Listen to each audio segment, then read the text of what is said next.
श्री सद्गुरु महाराज जी की जय। श्री सद्गुरु महाराज जी की जय। श्री सद्गुरु महाराज जी की जय। नमामि अमित ज्ञान रूपं कृपालं अगम बोधदाता सुबुद्धि निधि विशालम् क्षमाशीलयति धीर गंभीर ज्ञानम् धर्म कील दृढ़ समधीर ध्यान जगत त्राणकारी अघारी उदारम भगत प्राण रूपं दया गुणपारम् नमो सद्गुरुम ज्ञान दाता सुस्वामी नमामि नमामि नमामि नमामि नमामि नमामि नमामि नमामि। महाराज सद्गुरु है राजन को राजा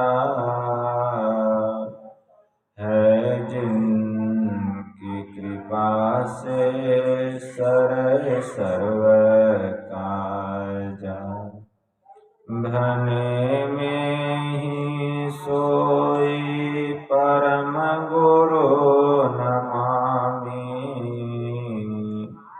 नमामि नमामि नमामि नमामि नमामि नमामि नमामि नमामि। श्री सद्गुरु महाराज जी की जय।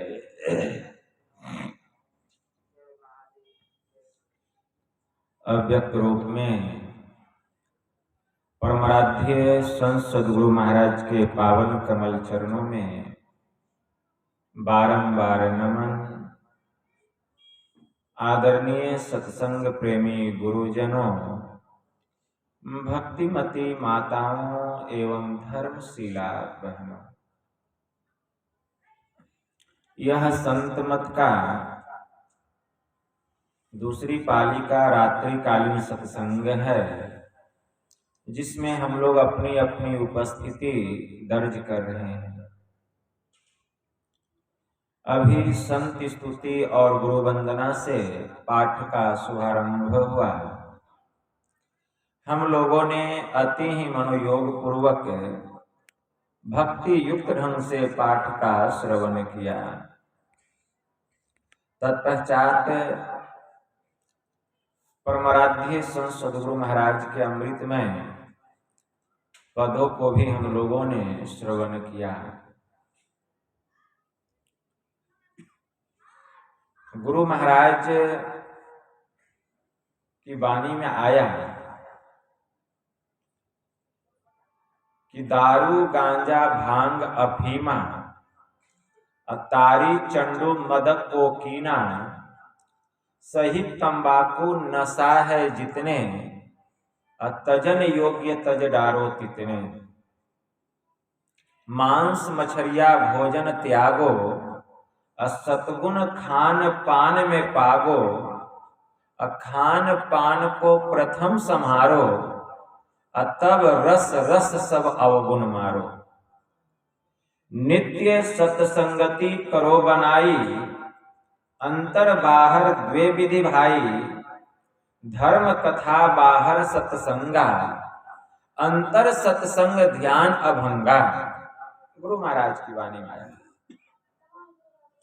अनासक्त जग में रहो भाई, दमन करो इंद्रिन दुखदाई, काम क्रोध मद लोभ को त्यागो, तृष्णा तजी गुरु भक्ति में पागो, मन कर सकल कपट अभिमाना, राग द्वेष अवगुण विधि नाना, परत्रिय झूठ नशा अरोहिंसा, चोरी लेकर 5 गरिंसा, सकल तजो यह तुम्हरो घाती, भव बंधन कर जबर संघाती, यही तुम्हारा निज प्रभु रे भाई, इनकी भक्ति करो मन लाई, भक्ति भेद सतगुरु से पाई, सतगुरु इन्ह में अंतर नाई। पहले गुरु महाराज कहते हैं कि खान पान का सुधार करना पड़ेगा। खाने का क्या, हम खा रहे हैं क्या, पीने का क्या, पी रहे हैं क्या। 1 गिलास दूध पीजिए, देखिए उस दूध का मन के ऊपर क्या प्रभाव पड़ता है। अब कोई 1 गिलास शराब पी ले, तब देखिए उसके मन के ऊपर क्या प्रभाव पड़ता है। दोनों में अंतर होगा कि नहीं। जो 1 गिलास दूध पिया और दूसरा व्यक्ति 1 गिलास शराब पी लिया, दोनों में अंतर होगा। क्या अंतर होगा? जो शराब पिएगा उसको अपने शरीर का होश नहीं रहेगा, कहाँ गिरेगा, कहाँ बजरेगा, किसको क्या बोलेगा नहीं बोलेगा, क्या करेगा नहीं करेगा, कहना मुश्किल है। लेकिन जो दूध पिया, शरीर में उसको बल मिला, उसको बुद्धि का विकास हुआ, शारीरिक रूप से भी मजबूत हुआ और ध्यान में भी उसको बल मिला। जब हमारा शरीर ही बलवान नहीं होगा तो फिर हम ध्यान सत्संग कैसे करेंगे। ध्यान सत्संग करने के लिए भी शक्ति की जरूरत है। जो बूढ़ा हो गया है, जिसकी इंद्रियां शिथिल पड़ गई है, वह बैठ नहीं सकता है, कहता बाबा बैठा नहीं जाता है, कमर दर्द करने लगता है, पैर दर्द करने लगता है। जब जवान था तब तो ध्यान किया नहीं, विषय भोग किया, और जब बुढ़ापा आ गया तो सोचता है कि हम ध्यान करें, तो ध्यान कहाँ से होगा। जो जवानी में ध्यान करता है तो बुढ़ापा में उसका फल प्राप्त करता है। जैसे अगर हम जवानी में खूब कमा लेंगे तो हम कमा कितना बैंक बैलेंस कर दिए कि बुढ़ापा आसानी से कट जाएगा, निकाल निकाल कर खाएंगे। और जो जवानी में नहीं कमाएगा तो बुढ़ापा में क्या खाएगा। उसी प्रकार परम संत बाबा देवी साहब की वाणी, 40 वर्ष तक इतना ध्यान कर लो, इतना सत्संग कर लो कि बुढ़ापा में फिर जरूरत नहीं पड़े। बैठे भी हो तो ध्यान हो रहा है, बैठे भी हो तो सत्संग हो रहा है। मतलब सोवत जागत उठत बैठत टुक विहीन नहीं तारा, झिनझिन जंतर निस्दिन बाजे जम जालिम पचिहारा। शब्द निरंतर में मन लागा, मलिन वासना त्यागी, सोवत जागत उठत बैठत कबहू न छूटे ऐसी तारी लागी। आप सोए रहिए, जगे रहिए, ठीक है ना, आपको उस ध्यान और सत्संग का फल मिल रहा है। इसलिए जो भी काम होता है जवानी में होता है। इसलिए खान पान को पहले सुधारना पड़ेगा। गुरु महाराज कहते दारू गांजा भांग अफीमा, शराब नहीं पीना पड़ेगा, गांजा भांग अफीम का सेवन नहीं करना पड़ेगा। तारी चंडू मदक को कीना, बहुत लोग कहते हैं वह तारी तो फल का रस है, तो फिर झूमते हैं काहे, मतवाला के जैसे क्यों हो जाते हैं तारी पी के। जानते हैं आपका, बहुत लोग कहते हैं वह अनाज में नशा नहीं है, दाल भात में भी नशा है, तो उसको खा के कोई झूमता है क्या, अपना होश खो देता है क्या। अरे बहुत आलस आता है तो लोग सोता है, खाने के बाद खाने का जितना उससे अधिक मात्रा में खा लेता है तो परिणाम क्या होता है कि मन करता, आलस्य आ जाता है, सोने का, आराम करने का मन करता है, लेकिन झूमता तो नहीं है, मतवाला के जैसा तो नहीं हो जाता है। इसलिए ताड़ी भी नहीं पीना चाहिए, उसमें भी नशा है। सही तंबाकू नशा है। जितने तंबाकू, बहुत लोग खैनी खाते हैं, मैंने अच्छे अच्छे सत्संगी लोगों को खैनी खाते देखा है, जो गुरु महाराज से भजन भेद ले लिए हैं फिर भी खैनी खाते हैं।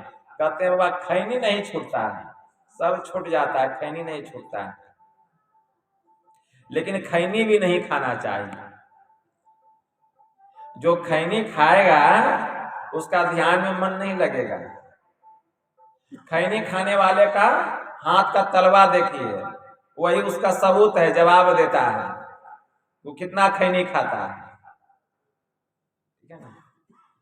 अमरदास को खैनी खाने की आदत थी। सिख धर्म के तीसरे गुरु हो गए गुरु अमरदास जी महाराज। उस समय वे गुरु गद्दी पर नहीं बैठे थे। गुरु अमरदास घर में रहते थे, लेकिन बड़े धार्मिक और आध्यात्मिक प्रवृत्ति के थे। एक दिन वे काशी नगरी गए गंगा स्नान करने के लिए। गंगा स्नान करके वहां से हरिद्वार गए, हर की पौड़ी। जब वहां स्नान करने लग गए तो एक ब्राह्मण सदाचारी ब्रह्मचारी को उन्होंने देखा। उसका ललाट बहुत चमक रहा था और बहुत ध्यानी था, बहुत ध्यान करता था और किसी से वह मतलब नहीं रखता था, वह एकांतवास करता था। अमरदास उनको देख करके बहुत प्रभावित हुए और उनके मन में हुआ कि इस ब्रह्मचारी को मैं अपने घर ले जाऊंगा और इसको भोजन करवाऊंगा, इसका चरण स्पर्श होगा तो मेरा घर पवित्र होगा। मन में ऐसा शुभ ख्याल आया अमरदास जी को, तो वे उस ब्रह्मचारी से बहुत अनुनय विनय करने लग गए। लेकिन ब्रह्मचारी जाने को तैयार नहीं हो रहा था। बहुत विनती किए, बहुत निवेदन किए, बहुत प्रार्थना किए, तब वह जो ब्रह्मचारी था वह जाने को तैयार हो गया कि चलिए महाराज मेरे घर भोजन कीजिए, मेरे घर को पवित्र कीजिए। तो वह उस ब्रह्मचारी को अपने घर भोजन कराने के लिए लेकर के गए। जब भोजन कराने के लिए लेकर के गए, अपने घर में लेकर के आए, आसन लगाए बैठने के लिए। वह ब्रह्मचारी जब बैठ गया तो सबसे पहले पानी लेकर के आते हैं देने के लिए, पीने के लिए। तो जैसे पानी लेकर के आए, एकदम बहुत सुंदर गिलास था, गिलास में और जैसे उस ब्रह्मचारी की तरफ बढ़ाते हैं, जैसे पानी देते हैं तो हाथ खुलता है। तो उनका जो तलवा था देखते हैं एकदम पीला पीला दिखाई दे रहा है। तो ब्रह्मचारी पूछता है कि क्या जी तुम्हारा तलवा इतना पीला क्यों दिखाई दे रहा है? कहें कुछ नहीं हुजूर, थोड़ा सा खैनी खाने की आदत है, थोड़ा सा खैनी खाने की आदत है, इसलिए तलवा पीला है। अच्छी छी राम राम, अरे तू खैनी खाता है? तेरे घर का तो अन्न खाना बहुत दूर की बात है, मैं जल भी ग्रहण नहीं कर सकता, जल भी ग्रहण नहीं कर सकता। वह ब्रह्मचारी भोजन करना तो दूर की बात है, पानी भी नहीं पिया और उसके घर से निकल गया। उस दिन अमरदास के हृदय में बहुत चोट लगी कि मेरे घर से मेरी एक बुरी आदत के कारण मेरे घर से एक ब्रह्मचारी, जिसको मैंने इतना अनुनय विनय करके, निवेदन करके, इतनी प्रार्थनाएं करके उसको अपने घर लाया था भोजन कराने के लिए कि उसका चरण स्पर्श होगा, वह अन्न ग्रहण करेगा तो मेरा घर पवित्र होगा, अन्न पवित्र होगा। और अन्न खाना तो दूर, उसने जल भी ग्रहण नहीं किया। मैं कैसा अभागा हूं। इस बुरी लत के कारण आज हमारा पुण्य क्षय हो गया। उसी दिन से अमरदास जी सोच लिए कि अब आज से मैं खैनी नहीं खाऊंगा, और खैनी खाने की उनकी आदत छूट गई। इसलिए खैनी भी नहीं खाना चाहिए, यह भी नशा है। आप महापुरुषों की सेवा करते हैं, अगर आपके अंदर में ये सब अवगुण रहेंगे तो यह अवगुण आपके लिए क्षति का कारण, हानि का कारण बनेगा, उपहास का कारण बनेगा। इसलिए खान पान को सुधारना है। मांस मछली बहुत लोग खाते हैं और कहते हैं कि मछली नहीं खाएंगे तो जल में मछली इतनी बढ़ जाएगी तो फिर उसका क्या होगा, नदी में मछली बढ़ जाएगी। देखिए मछली का कितना चिंता है, मछली खाने वाले को, जो मछली खाता है उसको मछली की चिंता है। अगर चिंता रहती तो क्यों खाता? सुन करके लगता है कि इसको कितनी चिंता है मछली की, कि मछली की जनसंख्या बढ़ जाएगी, लेकिन चिंता नहीं है, वह अपना लाभ खोज रहा है। ठीक है ना, मछली बढ़ जाएगी जल में तो हम ही खा करके उसको साफ कर देते हैं। मतलब मछली का ठेका आपने ले रखा है। और इस धरती पर इतने लोगों की जनसंख्या बढ़ रही है, मनुष्य की जनसंख्या कितनी बढ़ रही है, तो उसको भी मार करके खाते चले जाइए तो कहेंगे भगवान सब संतुलन बनाएंगे। मनुष्य को परमात्मा ने इस धरती पर भेजा है तो लोगों की मृत्यु भी होती है, लोग जन्म लेते हैं तो मरते हैं। तो मछली जन्म लेगा तो वो नहीं मरेगा, मतलब मछली का ठेका परमात्मा नहीं लिए है, उसका ठेका आप लिए हैं, और मनुष्य का ठेका परमात्मा लिए हैं। यही ना, देखिए कितनी अज्ञानता है। अरे प्रत्येक प्राणी जो जन्म लिया है उसकी मृत्यु निश्चित है, एक दिन उसको मरना है। संसार में जितने प्राणी हैं सबको परमात्मा ने बनाया है। मम माया संभव संसारा जीव चराचर विविध प्रकारा, सब मम प्रिय सब मम उपजाए, तीन में प्रिय मनुज मुनि। सबको परमात्मा ने बनाया है, इसलिए किसी जीव की हत्या नहीं करनी चाहिए। खाने के लिए बहुत चीज है, खाइए, चावल है, दाल है, सब्जी है, रंग बिरंग की सब्जी है, रंग बिरंग के दाल हैं, रंग बिरंग के अनाज हैं, खाइए। पीने के लिए दूध है, दही है, घी है, बहुत चीज है, लेकिन वह नहीं खाएंगे। मांस मछली का जो सेवन करता है तो शास्त्र में मंत्र आया है, मनुस्मृति में, अनुमंता विष सीता निहंता कार्य विक्रय संस्कर्ता चौपहरता चौखादक चेती घातक। मनु भगवान कहते अनुमंता मतलब मारने वाला, विष सीता पशु वध करने की आज्ञा देने वाला, निहंता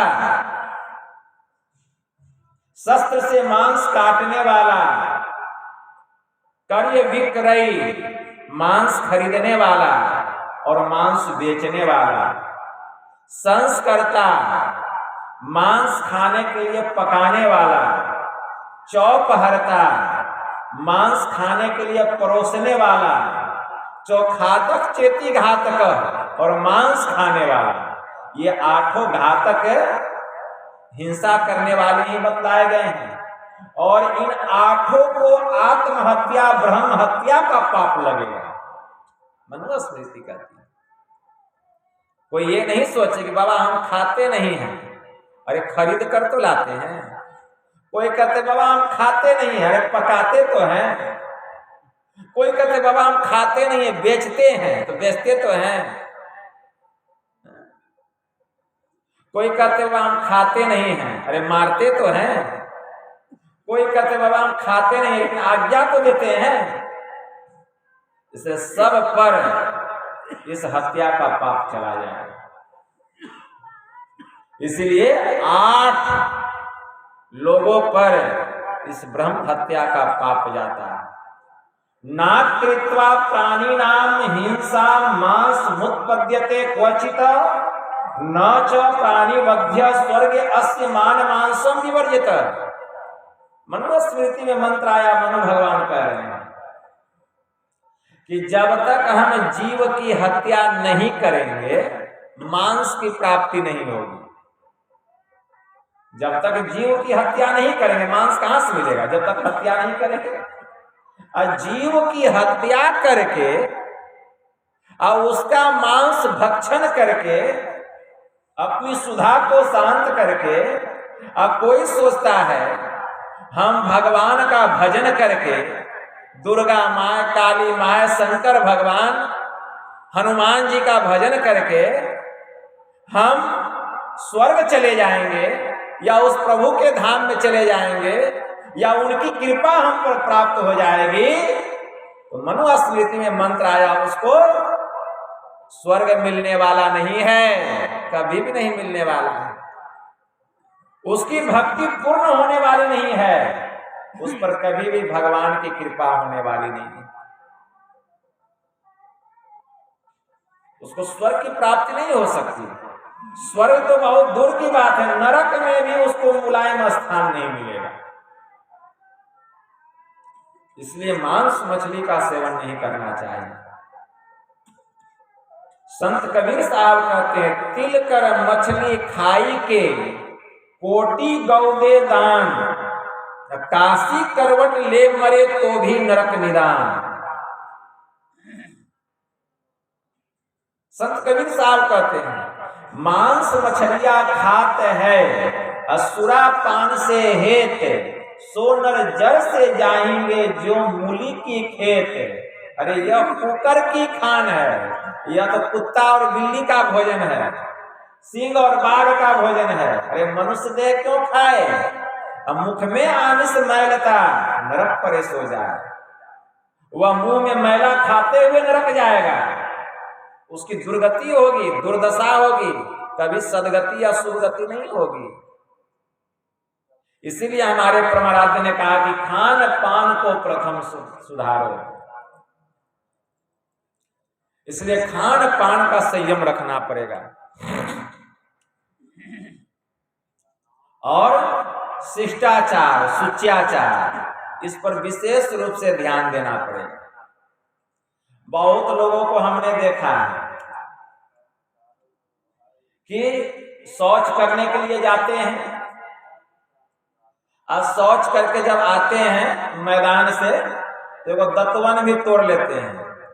कहीं बबूल का पेड़ मिल जाए, नीम का पेड़ मिल जाए, अमरूद का पेड़ मिल जाए, आम का पेड़ मिल जाए, दतवन भी तोड़ लेते हैं और उधर से मुंह धोते हुए भी आ जाते हैं।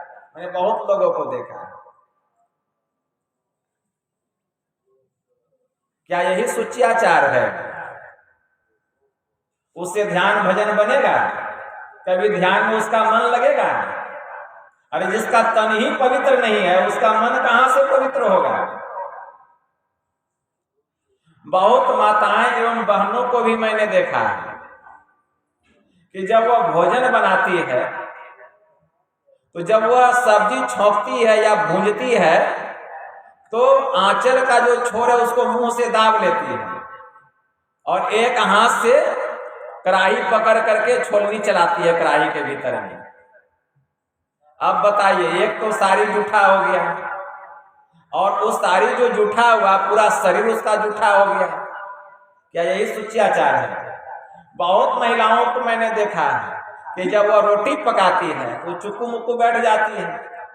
अब चकला नीचे में है, बेलन ऊपर में है और तावा जो है गैस के ऊपर है या चूल्हा के ऊपर है। रोटी बेलती है, तावा पर देती है, अब रोटी दूसरा बेल लेती है। अभी रोटी पका नहीं है, बस बेलन को कहाँ रखती है? पैर के ऊपर रख देती है। पैर के ऊपर बेलन, मतलब बेलन रखने का स्थान पैर हो गया, तो वह भोजन पवित्र हुआ कि अपवित्र हुआ? क्या यही शुच्याचार है? तो इन सभी बातों पर ध्यान देना पड़ेगा, शुच्याचार में रहना पड़ेगा, शिष्टाचार में रहना पड़ेगा। शिष्टाचार, बड़ों का सम्मान और छोटे का संभाल करना, शिष्ट आचरण हमारे भीतर में होना चाहिए। अगर कोई बड़े आ जाएं तो उनको सम्मान करना चाहिए, उनको आसन देना चाहिए, उनके आने पर उठ करके खड़े हो जाना चाहिए। जब हमारे शिक्षक लोग हम लोगों को पढ़ाते थे, जो भौतिक विद्या प्रदान करते थे, तो जैसे वे हमारे कक्षा में प्रवेश करते थे तो हम लोग उठ के खड़े हो जाते थे। क्यों?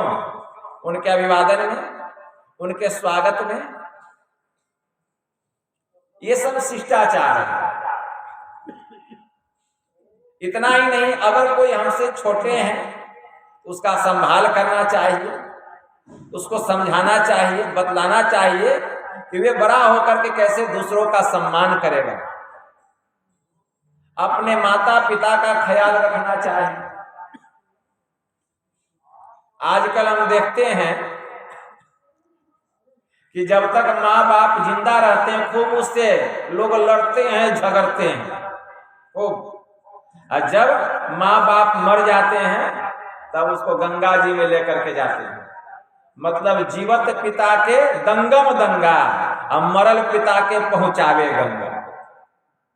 जीवत पिता के मच्छर मारे जान, और मरल पिता के मसहरी पर मसहरी दान। जीवत पिता को मिला न घोटिया, और मरल पिता के तोषक तकिया। अरे तोषक तकिया कौन यूज करेगा? पिताजी करेंगे। मच्छरदानी कौन यूज करेगा? पिताजी करेंगे।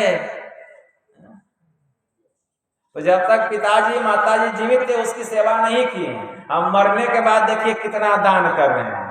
अरे जीते जी उतना कर देते तो यह धर्म तुम्हारा उनके साथ चला जाता और तुम्हारा खाते में जमा हो जाता, धर्म खाते में। इसलिए माता पिता की सेवा करनी चाहिए। संत कबीर साहब कहते हैं, प्रथम गुरु है माता पिता, रच वीर्य के सोई दाता।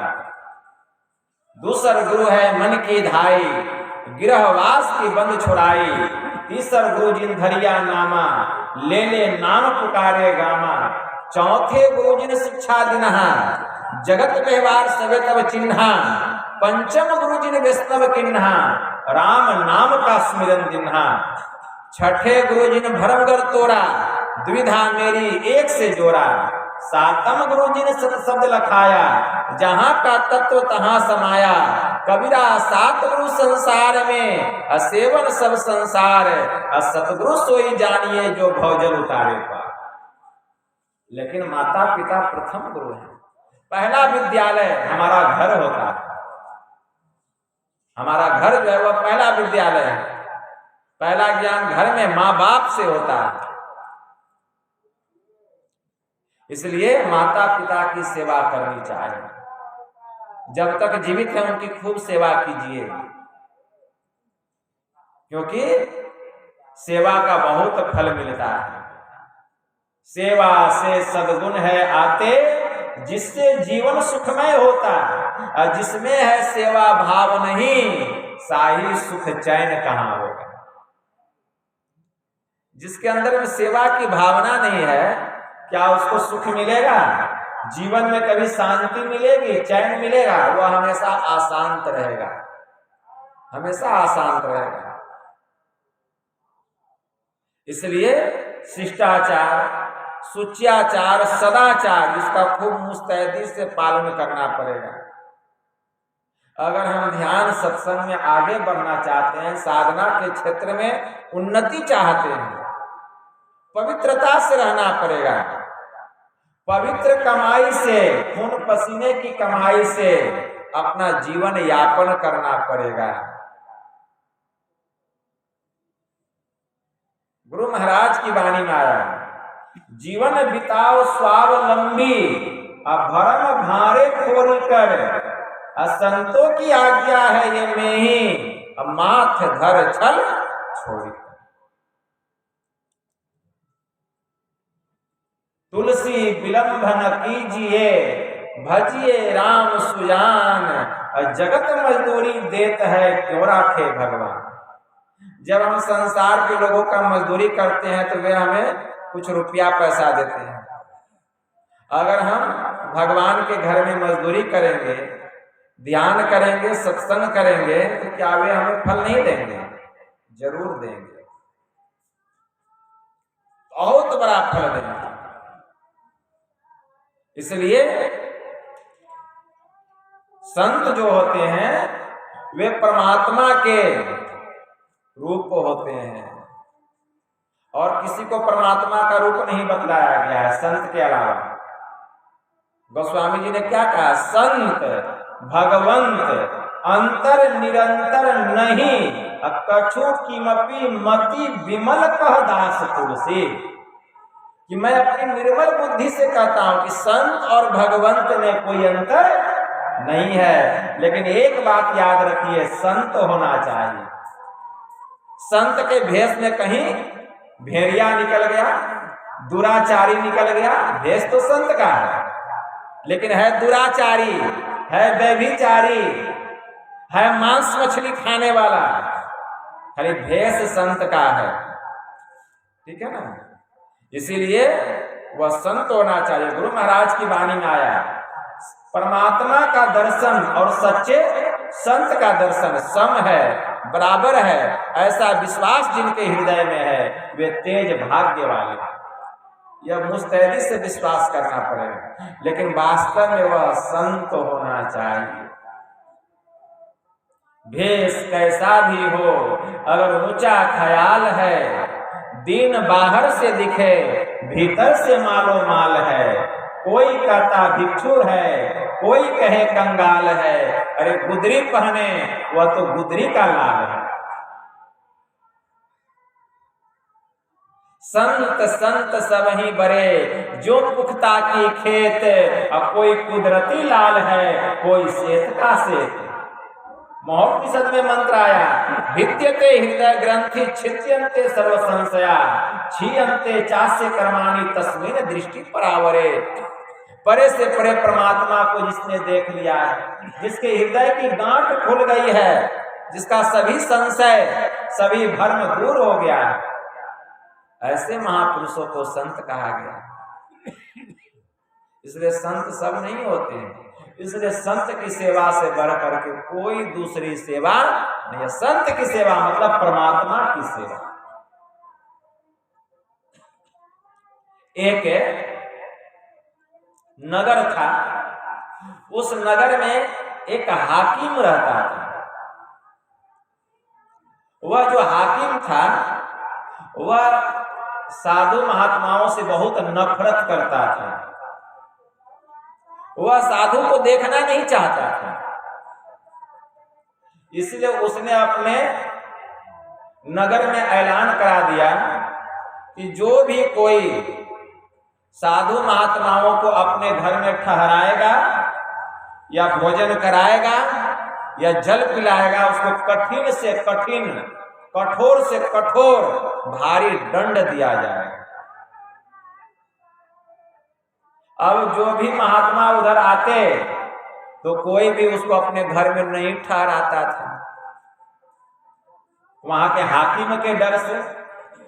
इसलिए वहां महात्माओं का अब जाना बंद हो गया। जो कोई आदर ही नहीं करेगा, सत्कार ही नहीं करेगा, सेवा ही नहीं करेगा, तो कौन महात्मा जाएगा? एक दिन की बात है, बहुत दिन हो गए, एक महात्मा उस नगर में आया, और जब वह महात्मा नगर में आया तो वह भूख से बहुत व्याकुल था, बहुत व्याकुल। वह यही कह रहा था, कोई भोजन करा दो, कोई भोजन करा दो, बहुत जोरों की भूख लगी। भूख से एकदम बिलबिला रहा था, चिल्ला रहा था। जो भी उस साधु को देखता अपना दरवाजा बंद कर लेता। वह महात्मा नगर के एक छोर से दूसरे छोर तक, दूसरे छोर से पहले छोर तक आता जाता रहा। एक माई, उसका 2 बालक था। एक बालक था 5 वर्ष का, दूसरा बालक 6 महीने का था, अभी गोद में ही था।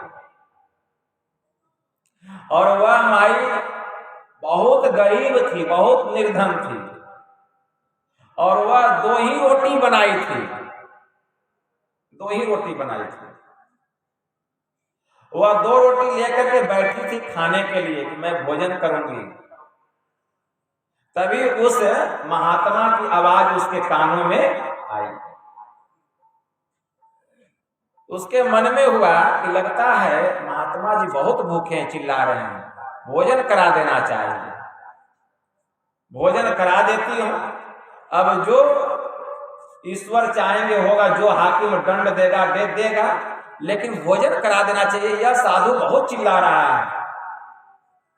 बस वह सम्मान के साथ उस महात्मा को अपने घर के भीतर में बुलाती है और कहती है, महात्मा जी आप भोजन कीजिए। तो महात्मा जी बैठ जाते हैं और 2 रोटी खा लेते हैं और खा करके चले जाते हैं। अब यह खबर जो है पूरे नगर में फैल गई, और जब नगर में फैली तो चली गई हाकिम के पास, जो उस नगर का हाकिम था। वह हाकिम आग बबूला हो गया, अपने सिपाही को भेजा, कहा उस महिला को लेकर के आओ, बंदी बना करके उसको हाकिम के पास पेश किया गया।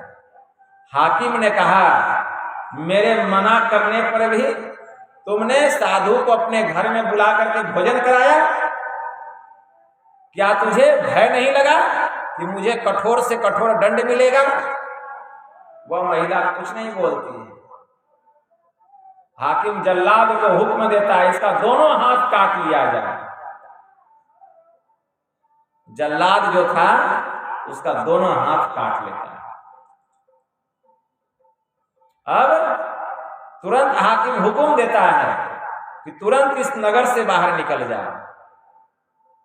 उसका कटा हुआ हाथ है, छोटा बच्चा है, उसको एकदम कांख से दाबी हुई है। 6 महीने का जो बालक है, अब 5 वर्ष का जो लड़का है वो पैदल चल रहा है, चिल्ला रहा है, रो रहा है। उसके साथ जो पीड़ा है, जो दुख है, उस दुख का क्या कहना।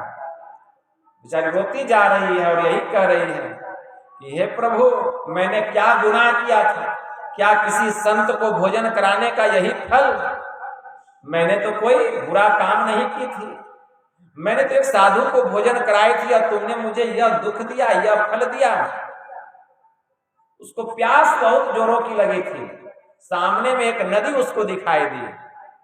अब पानी कैसे पीती? दोनों हाथ तो है नहीं।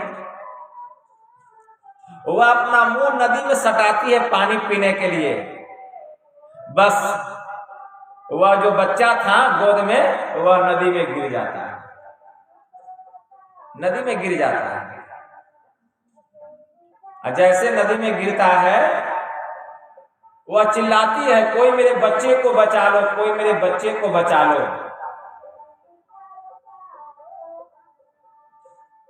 वह दौड़ती है अपने बच्चे को बचाने के लिए, नदी में कूद जाती है, लेकिन बच्चा जो है बहता हुआ बहुत दूर निकल गया, बहुत दूर निकल गया, और वह वहीं पर बेहोश होकर के गिर गई।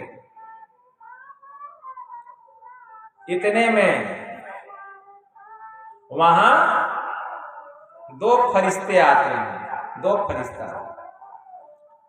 दोनों फरिश्ता जो था, एक फरिश्ता जाता है उस बच्चे को लेकर के आता है जो नदी में बह गया था, और दूसरा जो फरिश्ता था उस माई का जो दोनों हाथ कट गया था, उसके दोनों हाथ को सहलाते सहलाते एकदम नया हाथ आ जाता है। उस माई को होश आता है। जब माई को होश आता है तो देखती है कि 2 व्यक्ति मेरे पास हैं, और देखती है कि मेरा बेटा भी मेरे पास है, मेरा दोनों हाथ भी ठीक हो गया, वापस आ गए हैं। वो माई पूछती है आप दोनों कौन हैं, सही सही बतलाइए। तो वे दोनों फरिश्ते कहते हैं तुम नहीं जानती हो, अरे हम दोनों वही 2 रोटी हैं जो तुमने उस महात्मा को खिलाई थी। तुमने जो उस महात्मा को 2 रोटी खिलाई, वही 2 रोटी हम खुदा के 2 फरिश्ते हैं। और फिर वहां से वे दोनों चले जाते हैं, उस माई को सुखी संपन्न बना देते हैं। इसलिए जहां तक हो सके संत महात्माओं का सम्मान करना चाहिए, स्वागत करना चाहिए, सत्कार करना चाहिए, लेकिन वास्तव में वो संत होना चाहिए, महात्मा होना चाहिए। लेकिन हम लोग ऐसे भोले भाले लोग हैं कि हमको क्या पता कौन संत है कि कौन दुर्जन है, हम पकड़ नहीं पाते। लेकिन जो नित्य प्रतिदिन ध्यान करेगा, नित्य प्रतिदिन सत्संग करेगा, उसको इतनी अनुभूति हो जाती है। तो कुंडलिया पढ़िए गुरु महाराज का, मुक्ति मार्ग जानते साधन करते नित्य, साधन करते नित्य सतचित जग में रहते, दीन दीन अधिक विराग प्रेम सत्संग सो करते, दृढ़ ज्ञान समुझाए बोध दे कुबुद्धि को हरते, संशय दूर भगाए संतमत स्थिर करते, मैं ही ये गुण धर जोई गुरु सोई सतचित, हम मुक्ति मार्ग जानते साधन करते नित्य। ये संत की पहचान है। मतलब देखिए कि वे मुक्ति का रास्ता जानते हैं कि नहीं, और इसके लिए वे साधना नित्य प्रतिदिन करते हैं कि नहीं। नित्य प्रतिदिन साधन करना चाहिए। त्रैकाल संध्या अगर आप उनके साथ रहेंगे तो देखिए कि वे तीनों समय ध्यान करते हैं कि नहीं, वे समय पर सत्संग करते हैं कि नहीं, सतचित जग में रहते, इस संसार में वे सदाचारिता पूर्वक रहते हैं कि नहीं, कहीं झूठ तो नहीं बोलते हैं, चोरी तो नहीं करते हैं। तो यह पता कैसे चलेगा जब तक हम उनके साथ रहेंगे नहीं, या वे हमारे पास नहीं रहेंगे तो पता कैसे चलेगा। दीन दीन अधिक विराग प्रेम सत्संग तो सो करते, दिन प्रतिदिन संसार और संसार की वस्तु से प्रबल वैराग्य होता है उनके मन में, दृढ़ ज्ञान समझाए बोध दे कुबुद्धि को हरते। उनके शरण में चले जाने पर हमारे भीतर के जितने अवगुण हैं, जितने दुर्गुण है, वे हरण कर लेते हैं और वे हमें सद्गुण से भरपूर कर देते हैं। दृढ़ ज्ञान समझाए बोध दे कुबुद्धि को हरते, संशय दूर भगाए संतमत अस्थिर करते। संतों का जो विचार है, लेकिन हम संत के शरण में गए हैं, लेकिन हम कपट रूपी चादर को लेकर के गए हैं, ओढ़ करके गए हैं, तो उनका आभा नहीं मिलेगा। बहुत लोग जाते हैं संत महात्माओं के पास, कैसे जाते हैं, अहम अग्नि हृदय जरे, अब गुरु से चाहे मान, अता को जब न्योता दिया वो हम लोग मेहमान। मतलब हम गए हैं संत का दर्शन करने, उनसे मिलने के लिए, लेकिन हमारे भीतर में अहंकार फुट करके भरा हुआ है। मतलब हम चाहते कि हम उनके पास जाएं तो वे हमारा मान करें, हमारा सम्मान करें, तो हम उनसे जो लाभ लेना चाहिए वो लाभ नहीं ले पाएंगे। उनकी जो आभा है वो सब में जाएगी, लेकिन हम में नहीं आएगी, हम में नहीं आएगी। इसलिए छल कपट से रहित होकर के जाना चाहिए। संत मिलन को जाइए तजिए ममता अभिमान, और ज्यों ज्यों पग आगे बढ़े कोटिन यज्ञ समान।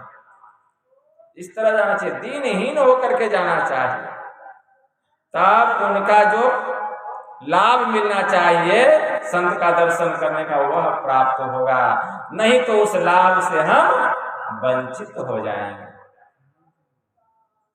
इसलिए संतों का हमें आदर करना चाहिए, सत्कार करना चाहिए, स्वागत करना चाहिए और नित्य प्रतिदिन ध्यान करना चाहिए, सत्संग करना चाहिए। जहां तक हो सके हमें सदाचार का पालन करना चाहिए, झूठ नहीं बोलना चाहिए।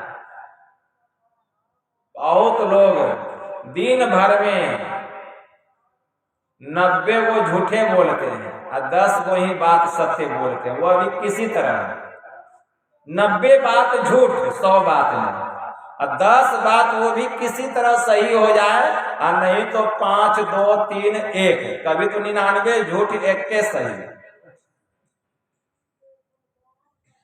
इसलिए आप दिन भर का रूटीन बनाइए कि आज आपने दिन भर में कितना झूठ बोला, तब पता चलेगा।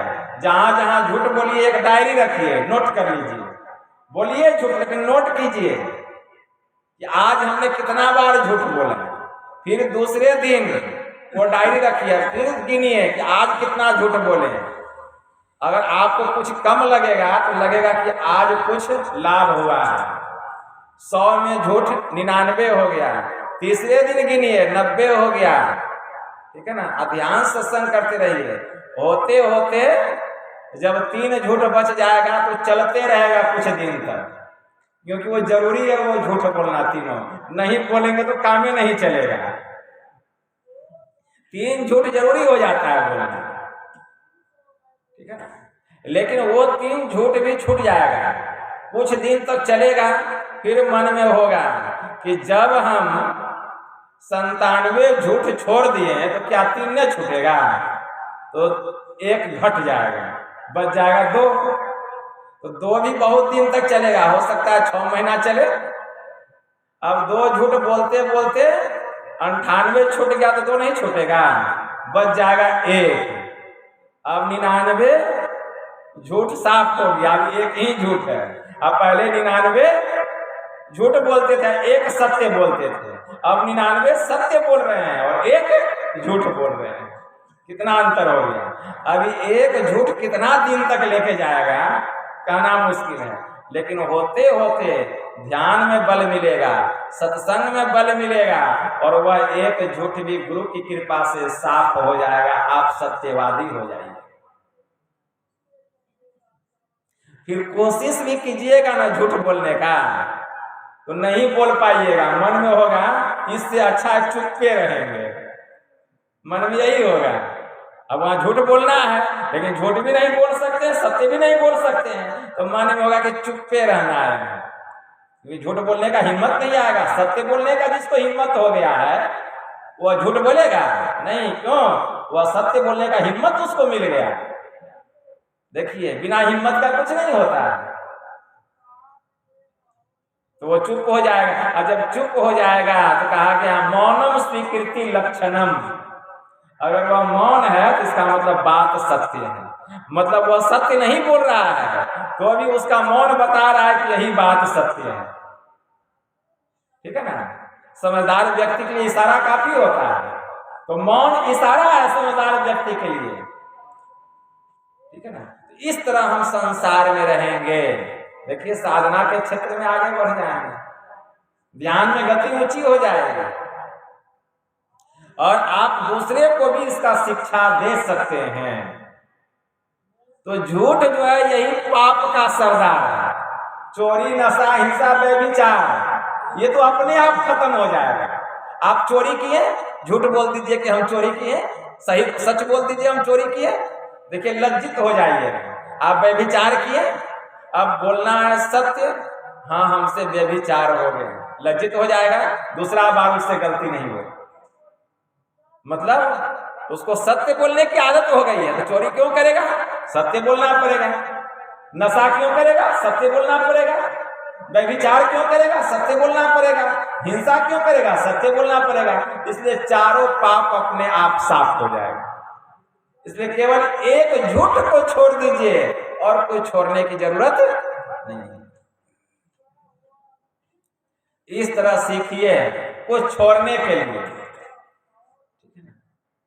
तब देखिए आप एकदम सज्जन बन जाइएगा, सत्यवादी। राजा हरिश्चंद्र चंद्र टरे सूरज टरे, टरे जगत व्यवहार, पैर दृढ़ हरिश्चंद्र के टरे न सत्य विचार। मतलब चांद जो है वो टल सकता है, सूरज भी टल सकता है, और टरे जगत व्यवहार, संसार का व्यवहार भी अदला बदली हो सकता है, पर इस राजा हरिश्चंद्र का, ठीक है ना, कभी व्यवहार टलने वाला नहीं है सत्य का, वो हमेशा सत्य ही बोलेगा। राजा हरिश्चंद्र ऐसे बड़े सत्यवादी थे राजा हरिश्चंद्र। तो आप कलयुग के राजा हरिश्चंद्र बन जाइएगा। अब वो हरिश्चंद्र कब हुए? सतयुग में हुए। राजा हरिश्चंद्र कब हुए? सतयुग में। और आप कलयुग के बन जाइएगा। इसलिए सत्य बोलना चाहिए। संत कबीर साहब ने कहा, सांच बराबर तप नहीं, झूठ बराबर पाप, जाके हृदय सांच है ताके हृदय आ, बोली एक अमोल है जो कोई बोले जानी, आहिए तराजू तौली के तब मुख बाहर आनी। अति का भला न बोलना, अति की भली न चूप, अति का भला न बरसना, अति की भली न धूप। मतलब कहते सत्य से बड़ा कोई तपस्या नहीं और झूठ से बड़ा कोई पाप नहीं। अगर आप सत्य बोलना सीख गए तो आप तो बिना तप किए तपस्वी हो जाएंगे। बिना तप किए तपस्वी, क्योंकि उससे बढ़ करके कोई तप ही नहीं है। और झूठ बराबर पाप, और झूठ से बड़ा कोई दूसरा पाप नहीं है, क्योंकि झूठ जो है सबका बाप है। बाप रे बाप, झूठ बोलना महापाप है, महापाप। इसलिए सत्य से बड़ा कोई तप नहीं और झूठ से बड़ा कोई पाप नहीं। जिसका हृदय पवित्र होता है, पाक साफ होता है, उसी के हृदय में भगवान का वास होता है, उसी के हृदय में होता है। भीतर मैल चहल की लागी, ऊपर कातन धोवत है, अभिगत मूर्ति महल के भीतर, वाका पंथ न जोहत है। भीतर तो काम, क्रोध, लोभ, मोह, मद, मात्सर्य, विकारों का मैल भरा हुआ है। अब ऊपर से शरीर को धो रहे हैं, ऊपर से शरीर को धो रहे हैं। नहाए धोए क्या हुआ, जो मन मैल न जाए, जाका दिल साबुत नहीं, ताको कहां खुदाए। तो नहाने धोने से शरीर का भी मैल साफ नहीं होता है, ठीक ठीक। तो मन का मैल कहां से साफ होगा? मन का मैल कैसे साफ होता है? दो भाई था, एक भाई बड़ा था, दूसरा भाई छोटा था। जो बड़ा भाई था वो सत्संगी था, ध्यान सत्संग करता था। और जो छोटा भाई था वो रोजगारी था, कारोबारी था, व्यापारी था। तो छोटे भाई का मन एक दिन व्यापार से उब गया, काम करते करते। तो वह अपने बड़े भाई के पास गया, प्रणाम किया और कहा, भैया अब मेरा मन व्यापार से उब गया है, इसलिए कुछ दिनों के लिए मैं तीर्थ पर जाना चाहता हूँ, तीर्थाटन करने के लिए आज्ञा लेने आया हूँ। तो बड़े भाई ने कहा जाओ। तो छोटा भाई जाने लगा। तो बड़ा भाई कहता जरा ठहर जा। तो ठहर गया।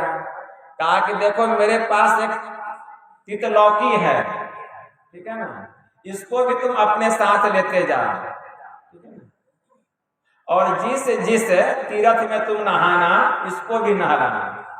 और जिस धाम में जाकर के तुम भगवान का दर्शन करोगे, इसको भी दर्शन कराना। तो ले लिया। तो जिस तीर्थ में वह स्नान करता, डुबकी लगाता, उसको भी लगाता। जिस देवालय में, धाम में जाके मूर्तियों का दर्शन करता, उसको भी कराता। तो जब लौट करके आया, बड़े भाई के पास प्रणाम किया, कहा आ गए? कहा हाँ भैया। कहा ठीक है, ऐसा करो, मेरा तितलौकी कहाँ रखे हो? कहा भैया लीजिए ना, साथ में लेके आए हैं।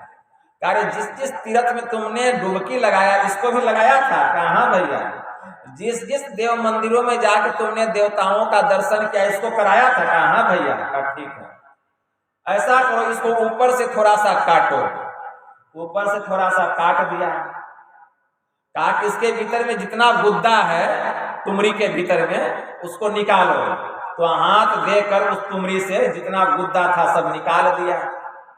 अब बड़े भाई ने कहा इस तुमरी को जरा जल से भर दो।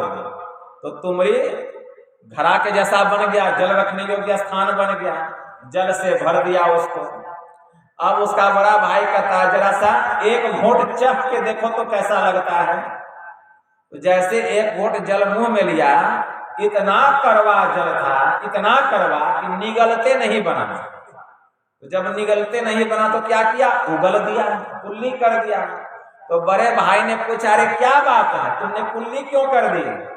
तो छोटे भाई ने कहा भैया क्या बतलाऊं, इतना कड़वा है, निगलते नहीं बना, इसलिए मैंने उगल दिया, कुल्ली कर दी।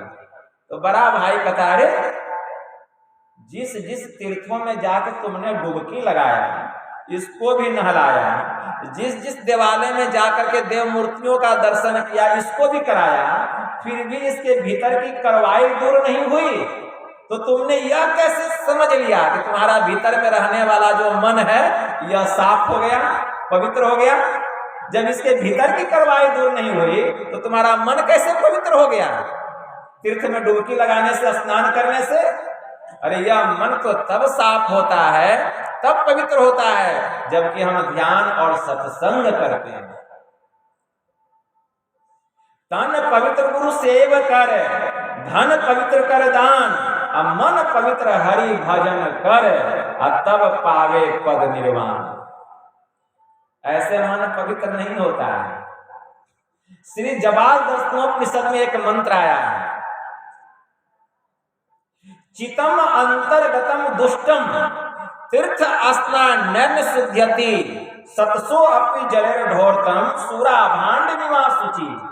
भीतर में रहने वाला यह जो दूषित चित्त है, यह तीर्थों में स्नान करने से शुद्ध होने वाला नहीं है। जैसे मदिरा का पात्र सैकड़ों बार गंगा जल में उसको डुबकी लगा दीजिए, फिर भी वह साफ होने वाला, पाप होने वाला, पवित्र होने वाला नहीं है, वह साफ नहीं हो सकता। नाविरतो, यम ने नचिकेता से कहा था, नाविरतो दुश्चरिता ना शांतो ना समाहित, ना शांत मानसो वापी प्रज्ञा नयन ममाप्नुयात्। जो पाप कर्मों से निवृत्त नहीं हुआ है, जिसकी इंद्रियां शांत नहीं है, जिसका चित्त अशांत एवं असमाहित है, वह कभी भी आत्मज्ञान को प्राप्त नहीं कर सकता, नहीं कर सकता, नहीं कर सकता। कभी आत्मज्ञान को प्राप्त नहीं कर सकता। इसलिए मन को पवित्र कीजिए, मन पवित्र करना पड़ेगा। यह मन तब पवित्र होगा जब हम ध्यान सत्संग करेंगे, हरि का भजन करेंगे, तब देखिए मन कैसे लगेगा ध्यान में। तो समय बहुत हो चुका है, यही थोड़ा सा आप लोगों की सेवा में कहा। गुरु महाराज की कृपा है कि इतना भी अभी सुनने को मिल गया। अभी बच्चन जी मेरे पास आए थे, मैं आने वाला नहीं था, बोले कि बाबा लोग छे इंतजार कर रहे थे। तो हम कहे चलिए बाबा, अपने नहीं जाए तो सुबह के भी लोग नहीं जुटते। तो हम कहे ठीक है चलिए। इसलिए सुबह आप लोग अधिक से अधिक संख्या में आएंगे। अंतिम पाली का, अंतिम दिन का, अंतिम पाली का सत्संग है। जितना लाभ उठाना है सुबह उठा लीजिए, फिर तो हम यहाँ से 9 बजे निकल जाएंगे। इसलिए अधिक से अधिक संख्या में आएंगे और सत्संग से लाभ उठाएंगे। खूब निकलेंगे तो 10 बजे निकलेंगे। बोलिए प्रेम से श्री सद्गुरु महाराज की जय।